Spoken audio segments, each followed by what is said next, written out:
야고보서 1장 17절 말씀입니다.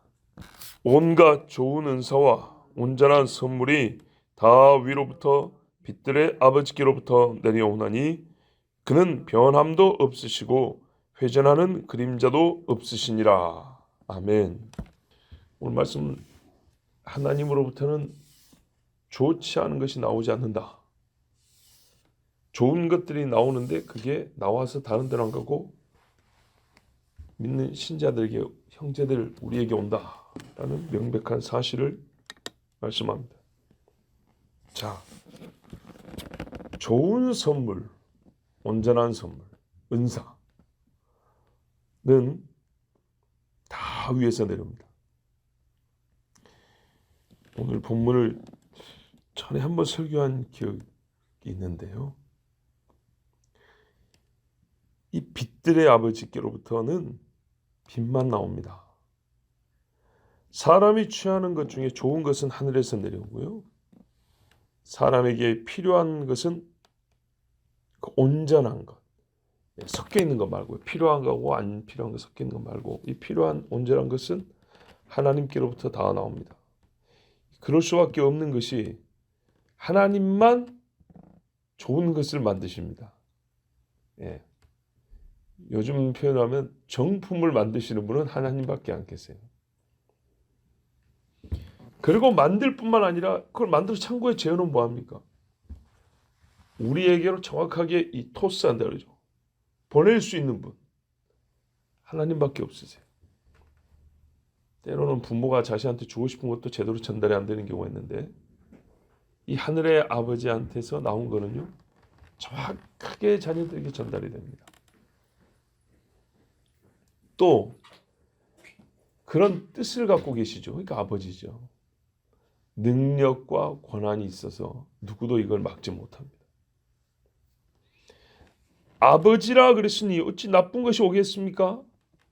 오다가 변질되겠습니까?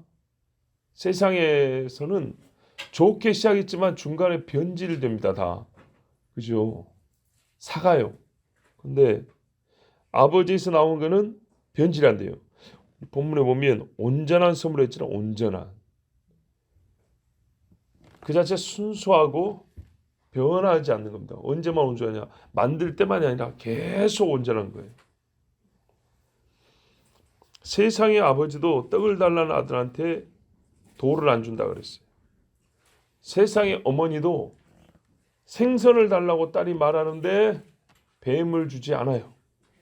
근데 하나님이 어찌 험한 것들을 만들거나 또는 중간에 변질되는 것들, 그것을 주시겠습니까? 자, 이분을 어떻게 표현했냐? 빛들의 아버지라는 독특한 표현을 썼어요. 빛들의 아버지. 이 말은요, 본질적으로 하나님이 빛이라는 사실을 가르쳐 줍니다. 앞에서 보면 하나님은 악에게 시험을 받지 않는다 그랬어요. 13절에. 어떤 악도 하나님께 영향을 미칠 수 없다는 말이고, 조금 더 신학적 표현을 썼을 때 악을 경험하지 않는다 그랬어요. 어떤 류나 어떤 방법에서도 하나님에게는 악이 친히 경험되지 않아요.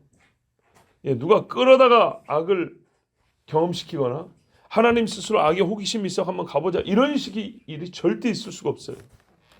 하나님은 악이 경험되지 않는다. 자, 그런 분으로서 하나님은 어떤 분이냐? 단순히 빛입니다. 단순히 빛. 이게 참 중요한 개념입니다. 단순하다는 말을 우리가 일상생활 어떻게 쓰냐면 복잡하지 않은 이라는 의미로 씁니다. 그 말보다는요, 단순히 빛이라는 것은 오로지 그것뿐이다 이렇게 말하면 됩니다. 오로지 빛일 뿐이다 이 말입니다. 다른 게 없어요. 오로지 빛. 여기서부터 여기까지 다 빛. 그러니까요, 여기서 손대봐도 빛이고 여기서 손대봐도 빛이고 여기서부터 여기까지 처음부터 끝까지 다 빛. 단순히 빛. 다른 거 없어요. 단순하다는 얘기는 쪼개지거나 나누어지거나 구획된 부분이었다는 얘기입니다. 자, 하나님에서 사랑이 나올 때 하나님 마음이 요만큼 있는데 A 구역은 사랑 구역, B 구역은 공의의 구역, C구역은 인자의 구역, 사구역은 뭡니까? 또 하나님이 이렇게 형벌을 내리시는 이런 구역, 이런 게 나눠진 게 없어요. 하나님 전체가 사랑이고 전체가 공이고 전체가 거룩이고, 그런 의미에서 하나님을 말할 때 우리는 하나님은 단순하다 그런 거예요. 1000년 전에 똑같은 문제인데요. 1000년 전에 제기했으면 하나님이 한 대 때렸을 건데 1000년 후니까는 하나님이 쓰다듬어 준다 이런 건 없어요. 처음부터 끝까지 옆으로 보나 세로로 보나 하나님은 항상 그것이다 라고 딱 한마디로, 어느 부분이 아니라 전체로서 그것이다 라고 설명할 때 하나님은 단순하다 그래요. 우리의 언어하고 좀 다릅니다. 사람이 좀 띵하다 맹하다 그런 의미에서 단순하다는 얘기 아니에요. 순전히 그것이다 그 말 때 단순하다 그래요. 하나님은 순전히 빛이에요. 요한 1서 5절에 보면 1장 5절에 우리가 그에서 듣고 너에게 전하는 소식은 이것이니 곧 하나님은 빛이시라 그에게는 어둠이 조금도 없으시다는 것이니라. 하나님은 빛이시라. 하나님은 빛이다 그랬어요. A는 B다 그랬어요. 하나님은 빛이에요. 하나님에게는 빛이 있다는 게 아니에요. 하나님에게 있는 것 중에 빛이 제일 세다는 얘기가 아니에요. 하나님은 또 뭐라 했어요? 사랑이시라 그랬죠. 하나님은 다른 존재보다 사랑이 좀 많다는 얘기가 아니에요. 하나님은 그냥 뭐예요? 사랑이에요. 사랑. 이게 단순하다는 얘기예요. 단순히 사랑이에요. 단순히 빛이고. 근데 단순히 이게 몇 개야? 이제 2개인데 이제 생각을 하나님은 단순히 의로우시고, 그러면 이게 속성이 여러 가지가 생기면은 어떻게 되지? 이거 나눠야 되는 거 아니야? 아니라니까요. 예수 그리스도의 반은 사람이고 반은 하나님이 아니라니까요. 순전히 사람이고 순전히 하나님이라고요. 인간에게는 이런 개념이 불가능해요. 성립이 안 돼요. 이렇게 존재가 안 돼요. 근데 하나님은 돼요.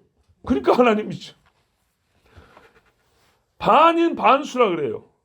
반은 인간이고 반은 짐승이다 그 말이죠. 섞어졌다는 얘기죠. 반인 반수. 이게 아니에요. 하나님은 온 하나님이고, 아니 예수님은 온 하나님이고 온 사람이라니까요. 온 것으로. 이걸 반으로 쪼개면 2단입니다. 완전 고급 2단입니다 이거는. 자 보세요. 하나님은요 사랑이 처음부터 끝까지 사랑, 처음부터 끝까지 의로우시고 처음부터 끝까지 거룩하신 분이에요. 위아래도 마찬가지예요. 하나님이란 존재 자체가 다 빛이에요. 빛. 자, 빛이니까 빛이 아닌 구석이 없는 분이니까 하나님에서 나오는 것은 전부 다 빛인 거예요. 어둠이라는 것은 조금도 없으시다 그랬죠. 언제까지나요? 영원부터 영원까지 어둠이란 건 없어요. 처음부터 빛으로 있는 분으로서 존재하기 시작했어요. 하나님 앞에는 시작이란 말을 붙이는 게 말이 안 돼요. 영원에는 시작이란 말을 붙이면 안 되지만 우리 이해를 돕기 위해서 하나님이라는 존재 시작됐을 때 빛이 만들어지고 있는 존재는 처음부터 하나님이라고 안 불러요. 어둠하고 빛하고 섞여 있다가 점점 어둠이 물러가고 빛으로 채워지는 그런 존재를 하나님 부르지 않는다고요. 그건 하나님이 아니에요. 처음부터 하나님은 완전한 제 빛이다 이렇게 됐다고요. 이해가 됐어요? 이런 설명이 굉장히 하나님 앞에는 불경한 표현이에요. 그러나 사도 바울 말처럼 사람의 예대로 말할 수밖에 없어서 이렇게 표현을 쓰는 거예요. 자 봐보세요. 형제여 나를 보시게. 빛이시라고 했어요. 하나님, 여러분 언제부터 하나님이죠? 처음부터 하나님이죠. 시작할 때부터 하나님이었어요. 하나님 진급을 앞둔 그런 존재가 아니고 하나님으로 무슨 진화가 되고 하는 그런 존재 아니고 짠 할 때부터 하나님이었어요. 완성된 분으로서 하나님이었다고요. 아시겠죠? 그렇기 때문에 중간에 하나님에게는 변하는 게 없어요. 뭐가 됐든지 안에 변하는 게 없어요. 변화하고 발전해 나가는 건 피조물의 이야기예요. 피조물은 변화하는데 어떤 의미에서는 발전해 나가고 어떤 의미에서는 쇠락해요. 그렇죠. 인간은요 태어나서요 피부가 늙어가요. 늙어는 가는데 그 존재의 생명은 오히려 쇠락해 가는데 그 힘을 인간의 삶을 위하여 쓰면서 조금 더 나은 삶으로 쓰면서 쇠락해요. 근데 어떤 인간들은 같이 죽어가죠. 죄를 짓고 하면서 그러고 쇠락하죠. 늙어가면서 어떤 이는 성전을 짓고요. 늙어가면서 어떤 이는 복음을 전한다고요. 그래서 발전하는 부분이 있지만 반드시 쇠락이 가요. 근데 예수를 안 믿는 인간들은 늙어가면서 죄를 더 많이 쌓고 가요. 늙어가면서 하나님을 거역하는 삶을 이만큼 더 쌓아서 가요. 이건 피조물이에요. 하나님은 절대로 어떤 면에서도 변하지 않아요. 근데 작은 채로 변하지만 사람만 또 못하겠죠. 완전한 분으로 변하지 않아요. 완전한 빛으로서 하나님은 변하지 않기 때문에 어떤 상황이건 언제건 시간과 공간과 상황 불문하고 하나님에서는 항상 뭐만 나와요? 빛만 나오는 거예요. 내 형제들아 속지 마라. 그러니까 하나님에서 악이 나온 것처럼 하나님이 죄의 근본인 것처럼 절대로 속지 말라는 거예요. 자, 하나님의 얘기에서는 빛이 나오니까 하나님 뭐라 했어요? 처음에 하신 피조물을 향한 말씀과 행위가 뭐냐면 빛이 있으라 했어요. 빛을 만드셨어요. 이 빛은요, 못 비추는 곳이 있는 태양을 말하는 게 아니었어요. 태양은 나중에 만듭니다. 처음에 빛이 있으라는 태양과는 다른 피조세계 전체를 밝게 하는 힘으로서 빛이었어요. 그 다음에 빛이 있어야 했어요. 무슨 말이냐? 그 빛 안에서 낮과 밤이 있었다고요. 이해가 되세요? 그 빛이 비춘 상태에서 해가 있어서 더 밝은 데가 있었고 해가 없어서 어두운 부분이 있었어요. 태초에 빛이 있었어요. 그 다음에 하나님이 뭘 만들었냐? 낮을 낮되게 하는 태양, 밤을 밤되게 하는 달을 만들었어요. 그리고 그보다 더 작은 광명체들인 별들을 만들었어요. 빛들이 다 하나님 손에 만들어졌죠. 이것들 다 빛들의 아버지라는 거예요. 또 빛나는 인격체로서 천사를 만들었고요. 사람을 만들었어요. 사람 아름답게 만들었습니다. 그리고 이 사람들 중에 아니죠. 사람이 타락했지만 구원받은 자들은 뭐라 하냐면 너희는 세상의 빛이라 또 이렇게 불렀어요. 그러니까요. 처음에 만들어서 기능적으로 존재적으로 비친 것들이 있었고 구원을 받아서 하나님 앞에 구원받은 자들로서 하나님이 이 땅에 알리는 그 행위로서 빛이 된 자들이 있어요. 자, 이 모든 빛이 다 하나님으로부터 나왔어요. 그래서 빛들의 아버지라고 그래요. 그러니까 우리가 말씀을 해석할 때 조심할 게 뭐냐? 빛들의 아버지라 그러니까 이 창조주로서 빛을 만드셨다는 하나님의 이 근본적인 사실을 무시하고 그냥 하나님으로부터 뭐가 나와요? 좋은 것들이 나오니까 이 좋은 것들을 빛이라고 비유적으로 표현했나 보다. 아버지가 자식들한테 좋은 일을 하잖아. 비유적으로 하자면 어두운 일을 시키거나 어두운 것을 주는 게 아니라 밝은 것을 주고 밝은 행위를 하게 하잖아. 그래서 하나님이 우리 사람에게 하는 선한 일을 빛이라고 표현하는가 보다. 그래서 빛들의 아버지 이런 신학적 해석을 하지 말라고요. 그런 식으로 하지 말라고요. 가장 기초적인 것부터 보는 거예요. 실제로 하나님은 빛들을 만드셨어요. 빛들을 만드셨기 때문에 존재로서 빛을 만드셨기 때문에 어두워진 존재를 예수 그리스도로 말미암아 다시 빛으로 만드실 수 있었던 것이지. 그래서 우리가 이거를 신학적으로 해석할 때 잃어버린 빛을 영혼에 우리에게 빛을 비춰주셔서 다시 빛나게 하셨다 이렇게도 말을 할 수 있는 것이지. 하나님이 처음부터 빛을 만드시도 않았는데 구원 행위를 빛이라는 비유로 쓸 수 있냐? 그게 아니에요. 비유를 하기 위해서는요. A가 실제로 행한 무언가가 있어야 돼요. 그 자체로 의미가 있어요. 그 자체로 빛이 있을 때 빛은 아니지만은 뭔가 옳은 일 할 때 이 유익한 일을 뭘로 표현할까 할 때 실제로 밝게 비춰서 사람들이 유익을 주는 그것들을 갖다 끌어다 쓰는 거예요. 우리 인간에게 하나님이 좋은 일을 하시는 이 좋은 거를 뭐라고 비유를 하지? 지옥불에 비유할 거예요? 아니죠. 사람들이 그래서 사람들에게 유익하고 크게 유익한 것들을 비유해서 대부분 뭘 쓰냐? 저 태양을 갖다 끌어다 쓴다고요. 당신은 나에게 태양과 같은 존재입니다. 그럼 뭐가 돼요? 실제로 태양이라는 게 있어야 되고 실제로 태양이 사람에게 유익해야 되는 거예요. 많이 유익해야 되는 거예요. 그렇처럼 실제로 하나님이 빛을 만드셨고 우리에게 하나님이 행하신 일들을 볼 때 하나님의 세상에 빛을 만드신 것만큼이나 이 하나님의 우리에게 행하신 지금의 이 일이 좋은 거예요. 그래서 빛들의 아버지라는 실제 하나님이 존재적으로 빛들의 아버지인데 그것을 우리에게 행하신 일에도 갖다 쓸 수 있는 거예요. 우리에게는 빛만 주시는 아버지, 빛만. 내 형제들아 속지 마라. 제가 지금 자꾸 16절을 반복합니다. 자, 17절 후반부에 그는 변함도 없으시고 회전하는 그림자도 없으시다. 자, 빛이신데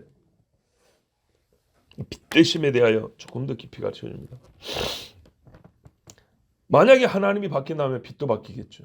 하나님 자신이 빛이니까 이 빛은 항상 변하겠죠. 하나님 속성의 불변성입니다. 오늘 16절에 내 형제들아 속지 말라. 어제 새벽에도 말씀드렸지만 이 속지 말라는 앞의 말씀에도 연결이 되고 뒤의 말씀에도 연결이 되는 겁니다. 이 경칩과 같은 거예요. 문의 양쪽으로 열고 닫을 때 가운데 딱 있는 것처럼. 사람이 자기에 대하여 속는 사람은 반드시 하나님에 대해서도 속은 이론을 갖고 있어요. 사단에 대해서 잘못 생각하는 사람은 반드시 하나님에 대해서도 잘못 생각이 돼 있어요. 이게 같이 속하는 겁니다. 하나님에 대한 생각이 100% 옳은데 사람 자신에 대한 생각이 삐뚤어서 죄를 지은다. 천만의 말씀이에요. 하나님에 대한 생각이 반드시 같이 삐뚤어지게 돼 있어요. 그런데 어디가 더 분명해야 되냐? 하나님에 대한 생각이 더 분명해야 되는 거예요. 그래서 말하면 여기가 터예요. 여기가 터. 신론이 잘못되면 인간론이 잘못되고 신론이 잘못되면 구원론이 잘못된다고요. 얼마 전에 말씀드렸죠. 이단하고 싸울 때 그들은 구원론을 언급하는데 구원이 어디서 나옵니까? 하나님에 계세요. 신론을 갖고 싸우면 뿌리부터 갖고 싸우기 때문에 걔들은 대답을 못하고 자기들이 먼저 도망갑니다. 희한합니다. 분명히 무슨 복음의 해석을 하면서 어쩔지 않은데 당신들이 믿는 하나님이 어떤 하나님이냐 이러면 못 이기고 도망가는 경우를 제가 사례적으로 듣고 있어요. 자, 보세요. 하나님은 불변하시는데 빛으로서 불변하십니다. 이거를 절대로 잊으면 안 돼요. 그래서 모든 일에 변함이 없어요. 생각의 흐름이나 행동에 전개가 없다는 말이 아니에요. 무슨 말이냐? 하나님 생각의 전개. 오늘 우리 사람의 시간, 하나님은 역사를 초월하지만 시간 안에서 우리를 만드시고 시간 안에서 우리와 함께 하시잖아요. 40년 전에 모세를 만났을 때 하신 말씀이 있어요. 40년의 시간이라는 흐름이 하나님 안에도 없이 40년 후에 하나님이 말씀하셨냐? 그건 아니라고. 자, 처음에 하나님이 모세와 이 백성을 가나안으로 인도하라 그랬어요. 시내 광야에 가가지고 이것들 다 쓸어버린다 그랬어요. 하나님 변했네요. 이것이 생각의 흐름이나 전개는 있다고요. 서로 인격적으로 교제하기 때문에 전개는 있지만 뭔 의미에서 어떤 의미에서 안 변했다 그러냐? 하나님이 처음부터 구하겠다는 말씀과 이것들을 광야에서 죽여버리겠다는 말씀 사이에 하나님의 속이 바뀌었냐 이 말이죠. 아니죠. 하나님은 처음부터 불쌍히 여기시고 회개한 자를 용서하시고 거역하는 자를 심판하시고 회개치 않은 자를 멸하시는 이 하나님 똑같아요. 똑같았기 때문에 이스라엘을 구하는 동안에 애굽이 망했어요. 똑같아요. 이 하나님이기 때문에 광야에서 믿음 있는 갈렙과 여호수아는 가나안으로 들어간다 하고 이 못된 놈들에서 죽인다 그랬어요. 똑같아요. 이해가 됐지요. 근데 그 사람이 이스라엘로만 띄워놓고 보면 어떻게 됐어요? 너희들 다 가나안으로 데려간다 했고 여기서는 60만을 죽인 게 돼버린 거예요. 하나님이 바뀐 걸 생각하죠. 아니라 이 말이에요. 누가 살았는지 보라고요. 누가 구원을 받았는지. 이렇게 행동의 전거나 생각의 흐름이 있어요. 그러나 그것이 다른 생각, 하나님의 다른 속세에서 나온 것이냐? 하나님의 본질이 바뀌어서 나온 거냐? 그렇지 않다 이 말입니다. 어떤 사람들은 말하죠. 니느웨를 보니까 멸하지 않을 거면서 괜히 거짓말로 요나한테 저것들 다 죽인다고 했나 보다. 아니라니까요. 뭐라 그랬어요? 악인의 죽는 것을 내가 원하지 않아요. 에스겔의 이스라엘 보고도 그랬어요. 그러나 회개하지 않으면 죽는다 그랬어요. 회개했으니까 살려준 거예요. 하나님의 속에 뭐가 있다고요? 회개하면 살려주고 회개 안 하면 죽인다는 게 처음부터 있다고요. 본래 너희가 죽어야 될 인간인데 하나님이 살려주고 싶은 마음이 있어요. 그래서 기회를 준다고요. 기회를 거부하는 자는 죽는다 하는 것이 처음부터 하나님이 갖고 있는 생각이라고요. 그래서 하나님이 처음에 어떻게 해요? 회개하라 그래요. 돌아오라 한다고. 어느 날 돌아오란 말을 안 해요. 이제 결국 생명을 걷어가 버려요. 와, 이때를 보고 막 하나님 막 욕을 한다고요. 욕을 하면 안 된다니까요. 모든 사람이 하나님이 똑같은 모습으로 자기를 나타냈어요. 변하지 않는 본질의 변화가 없다는 얘기예요. 자, 하나님을 하나님 되게 하는 속성이 그분에게 하나님이 계시기 시작할 때부터 변하잖아요.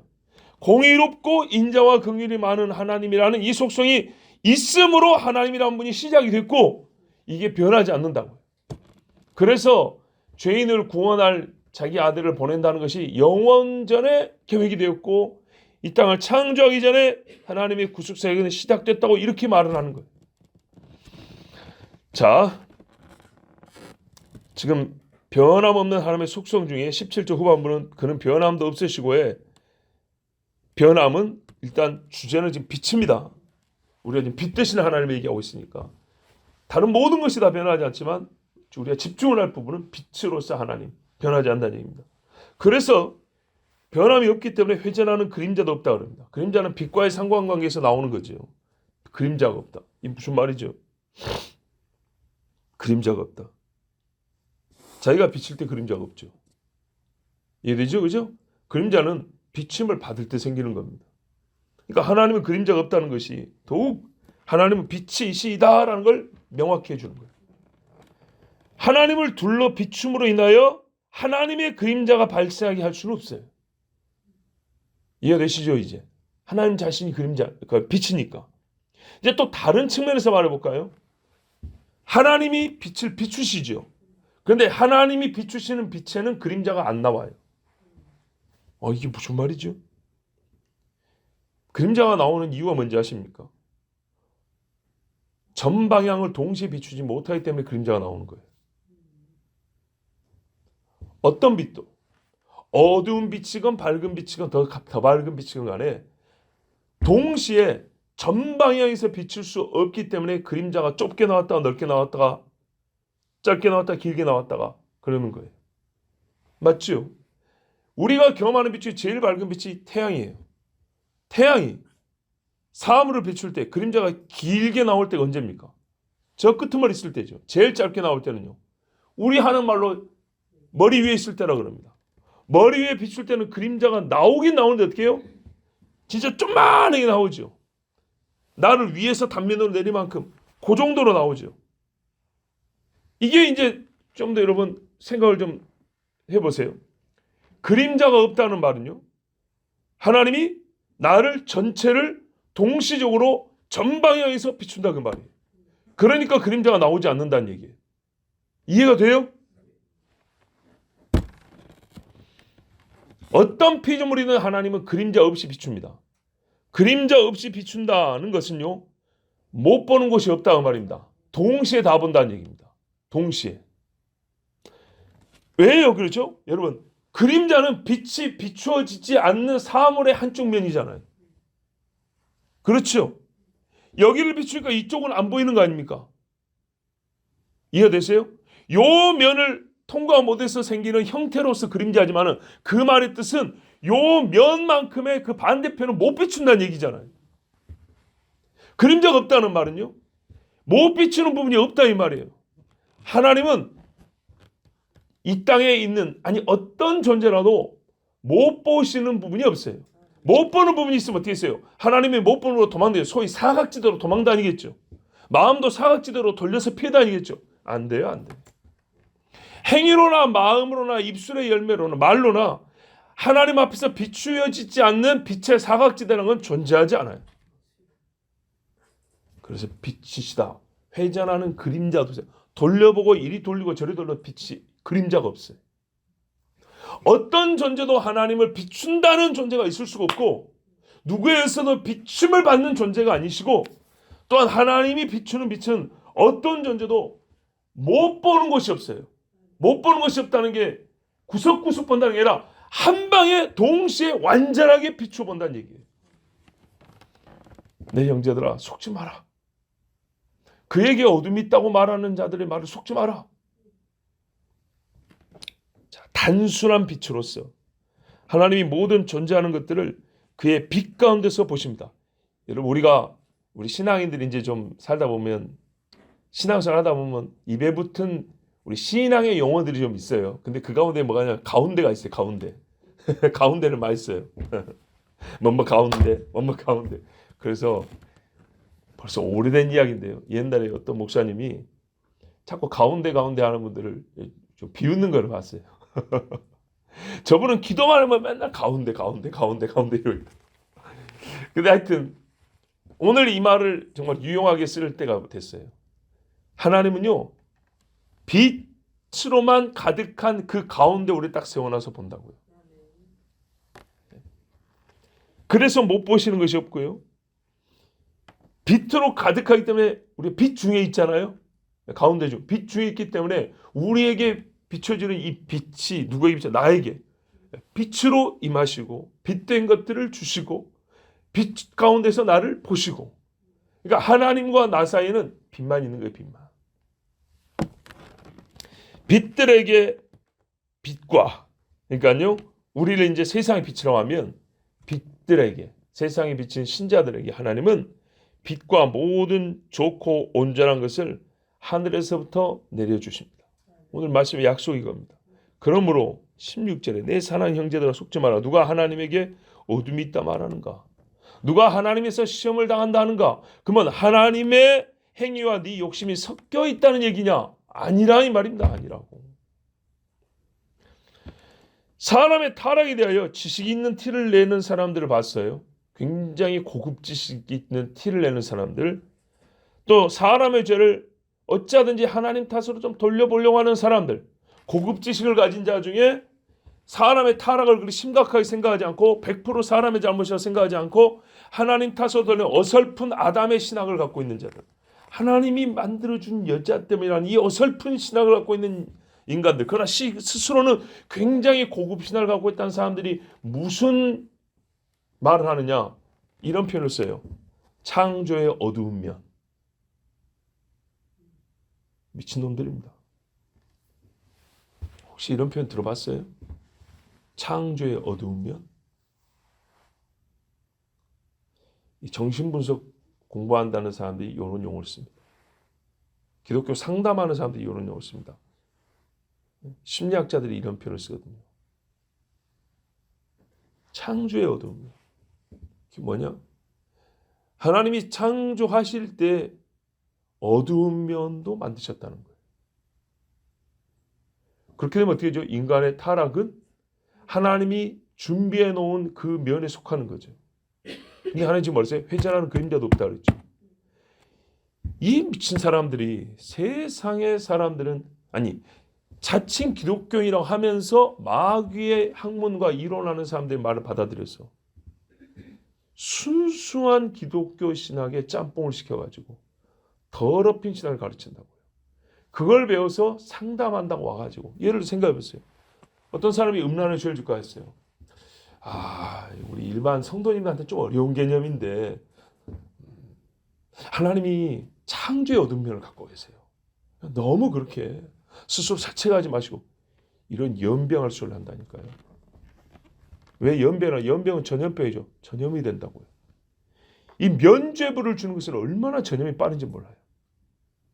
우리가 일상생활 하다 못해, 야 목사도 그러던데 뭐 장로도 그러는데 뭐 나가 좀 하는 거 이러잖아요.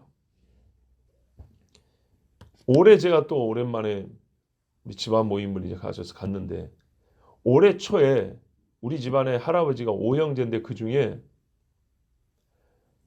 다 돌아가셨나? 다 돌아가셨네. 예, 할아버지 5형제 이제 다 돌아가셨는데 마지막으로 돌아가신 할아버지가 둘째 할아버지.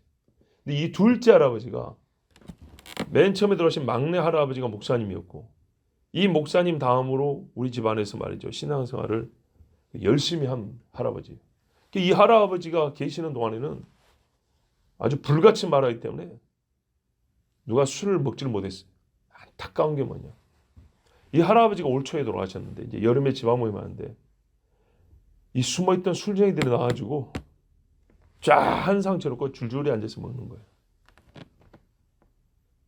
근데 그 일을 주도한 사람이 그 돌아가신 할아버지 아들이에요. 장로님이. 잘 보세요. 빛만 나와야 돼요. 그 장로님이 뭐 하냐? 라오스 같은 데 있죠? 교회 짓는 분이에요. 국내에도 연약한 교회들 찾아와서 막 여기저기서 돈 끌어다 가지고 교회 리모델링 해주는 분이에요. 그래서 그 교회 목사님들은 굉장히 고맙게 생각해요. 그걸 잘못했다는 얘기는 아니에요. 참 열심히 해서 잘해주세요. 여러분, 네. 그 집은 세우는데 말이죠, 이 믿음의 집에서 이 믿음의 석가래를 딱 빼가면 어떡하죠? 예배 드렸또 그 뒷날 술 한 잔씩 한 분들이 사회 보면서 우리 장기자랑 한번 합시다. 아 누가 찬송을 부리 술 냄새 풍기면서 여러분 이게 어울립니까? 그래서 여러분 단순하다는 말이 얼마나 중요한지 보세요. 오로지 그것뿐. 우리 아버지 다음 형님이에요. 거기 모인 분들 중에. 그러니까 어떻게 해요? 그 형님이 괜찮아요 하면서 우리 아버지 살아계셨을 때 여러분이 좀 그랬는데 자기가 술을 사와가지고 이게 무슨 말이? 계속 술을 먹어왔던 거예요. 자기 손아래 동서 등등 해가지고 매제랑 장로 선거 해갖고 피택 돼가지고 올 가을에 지금 임직됐을까? 그런 사람 둘이서 같이 일해가지고 동생들까지 다. 그래서 잘 드셨다. 제가 사진을 보고 깜짝 놀랐어요.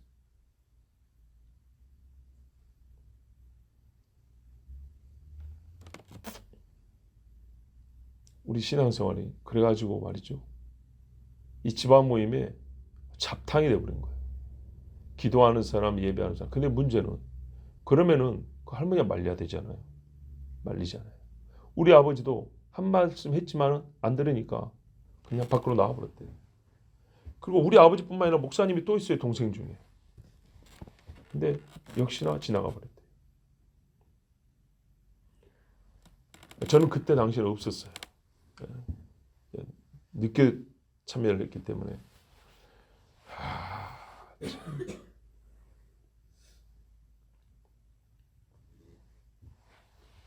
그분들 스스로 자기들 나름대로 자기를 합리화하는 말들이 다 있어요.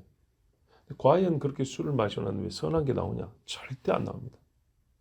그 어른들 할머니들은 살아계시기 때문에 할머니들은 몇 분 계시는데 혀 꼬부라진 손 나오죠 이제.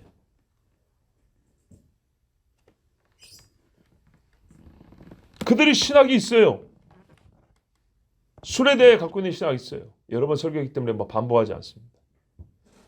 그런데 열매를 보세요. 과연 열매를. 거기서 무슨 선한 게 나오냐? 무슨 빛이 나오는가? 거기는 며느리들이 술수말을 들고 있단 말이에요. 집안이 왜 모이냐면 서로 침묵할 뿐만 아니라 최초에 모인 이유가 있어요. 조상인 증조 할머니 할아버지가 돌아가셨는데 우리가 추도 예배는 아니지만은 하여튼 그 조상 밑에서 태어난 우리 신앙인들이 신앙의 도모를 하고 함께 모여서 우리 믿음의 사람들로서 모여서 같이 예배하자. 처음에 그리 시작한 거예요. 그런데 점점 이 변질되어 가는 거 보세요. 근데 그 변질이 뭐예요? 돼지머리 바쳤다는 게 아니에요. 술 한 잔에서부터 시작된다니까요. 신앙의 얘기가 나올 수가 없어요. 거기서.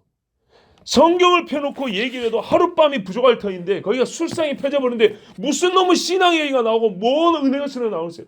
그렇게 마셨고 뒷날에 또 간증한다고 이러고 있는. 안타깝죠. 이런 식의 잡탕이 많아요. 잡탕이. 우리 신앙에 잡탕이 많다고요. 근데 하나님은 어떻게 해요? 회전하는 그림자가 없대요. 받고 싶은 것은 비치면서 나는 하나님 앞에 빛과 어둠이 섞인 것을 맨날 받으시옵소서 받으시옵소서 그럽니다. 하나님 받을까요? 내려주시는 게 빛인데 올라가는 것은 꾸정물과 더러운 거 어둠을 하나님이 받으실까요? 절대 안 받아요. 절대. 우리 같으면 어지간하면 가인도 받아줄 만하죠. 안 받아요. 대신 참아주세요. 잘 구분해야 돼요. 받는 게 아니에요. 참아주고 기다려주는 것이지. 온전하게 될 때까지 도와주시고 기다려주는 거지. 불완전하게 한 거를 지금 받으신다는 게 아니에요. 헌금도 하나님이 불완전하게 더러운 거 바치면 하나님이 그걸 받으시는 게 아니라 온전한 걸 바칠 때까지 그 호흡의 날을 연장해서 기다려주시고 우리 같은 사람들에서 가르쳐주는 거예요. 내가 오늘 100만 원 받든 1000만 원 바쳤던 하나님이 가르쳐주세요. 오늘 그걸 안 받았다. 그리고 딱 그거 버린다고요. 그런데 훗날 과업에 두렵다 200원을 바쳐도 그거 내가 받았다. 이럴 때가 있다고요. 받은 게 아니라 기다려준 거라고. 참아주시는 거. 그런데 사람이 수납을 해주니까 하나님이 받으신 줄 안다고요? 절대 아니에요. 그렇게 모임하고 술 마시고도 뭐 뒷날 예배하고 뭐 뭐 별일 없잖아요. 이거 받으신다고 생각한다고요. 우리는 기독교지만 기독교 모임 했다고 천만의 말이래요. 겉모양으로는 기독교적이지만 본질상으로는 그리스도적이지 않은 거예요. 예레미야가 아무도 모르니까 야, 술 좀 한잔 해봐 하고 레압 족속에 갔더니 아무도 안 마셨어요. 이게 말 그대로 여호와적인 거예요. 이게 기독교적인 거예요. 예? 창조의 어두우면 있다고 소리를 하면은 모든 어두운 행위에 대하여서 탓이라는 용어는 안 썼지만 실제적으로는 하나님 탓을 하게 될 수밖에 없어요. 성경이랍시고 갖다 대서 이게 성경에 근거가 있는 것입니다. 이런 식으로 말을 하게 돼 있는 거예요. 근데 이 말이 어디냐? 사단의 말이에요. 사단의 말. 교묘하게. 그래서 뭐라 그랬어요, 여러분? 속지 말라. 속지 말라. 제발 속지 말라. 자기 욕심에 끌려 미혹된 것이니 속지 말라.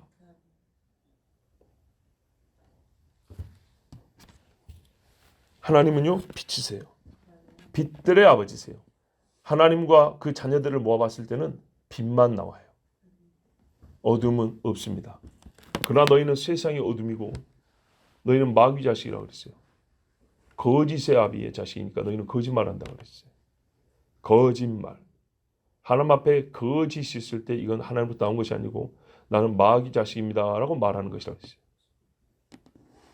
그리고 우리가 죄를 지을 때 뭐라고요? 어제 말씀드렸죠. 마귀가 우리 이거 출산의 비유를 썼다고요. 출산. 생명을 잉태하고 출산하는데 봐보세요. 씨가 어때? 씨가. 남녀의 씨를 생각하라고요. 그 씨가 어디 뿌렸냐? 사람의 마음, 욕심에 뿌렸다 그랬어요. 그래서 어떻게 해요? 애비는 마귀요, 어미는 나라고요. 나. 내가 죄를 낳았다고요. 분명히 성경이 그렇게 가르쳐요. 근데 무슨 하나님이요? 보모상궁이나 되고 무슨 산파나 되는 것처럼 동침할 때 봐주고 출산할 때 봐주는 그런 분인 것처럼 택도 없는 소리 하지 말아요. 절대 아니에요. 내 사랑하는 형제들아 속지 마라. 하나님에게는 어둠이 조금도 없으시다는 것이라. 하나님은 빛이시라. 여러분 오늘 우리가 시험을 견디고 우리의 믿음의 표를 나타내는 그런 큰 맥락 가운데서 우리가 진짜 핵심에 해당하는 말씀을 본 거예요. 하나님이 누구시냐? 내가 어떤 하나님을 믿느냐? 이게 흔들리면요 모든 신학과 신앙이 흔들려집니다. 예, 철저하게 하나님이 누구시냐에 대해서 성경적인 이해와 믿음을 가지고 있어야 됩니다. 성경이 가르쳐 준 대로 정확하게 알고 그것이 내 믿음의 내용이어야 합니다. 하나님은 빛이시기에 빛들의 아버지심으로 하나님에게서는 빛만 나옵니다. 기도하겠습니다. 하나님 감사합니다. 오늘 사랑하는 자녀들 부르시고 빛이신 하나님, 하나님은 빛이시다. 이 말씀을 오늘 우리가 각인하게 해주셔서 감사합니다. 누구도 내 마음에 새겨진 이 말씀을 무디게 하지 못하고 모래로 덮지 못하고 그 깊게 파인 것을 더러운 것으로 채우지 못합니다. 항상 종이를 갖다 대 긁어내면 하나님은 빛이시다가 새겨져 나와야 합니다. 어떤 일이라도 우리 마음에 딱 갖다 대면 하나님은 빛이시다가 새겨져 나와야 합니다. 그래서 우리에게도 어둠이 나오지 않게 해주시고 빛 되신 하나님께 주여 빛을 받으시옵소서라고 빛을 제물로 올려드리는 하나님의 자녀들이 되게 하여 주시옵소서. 예수 그리스도의 이름으로 기도하옵나이다. 아멘.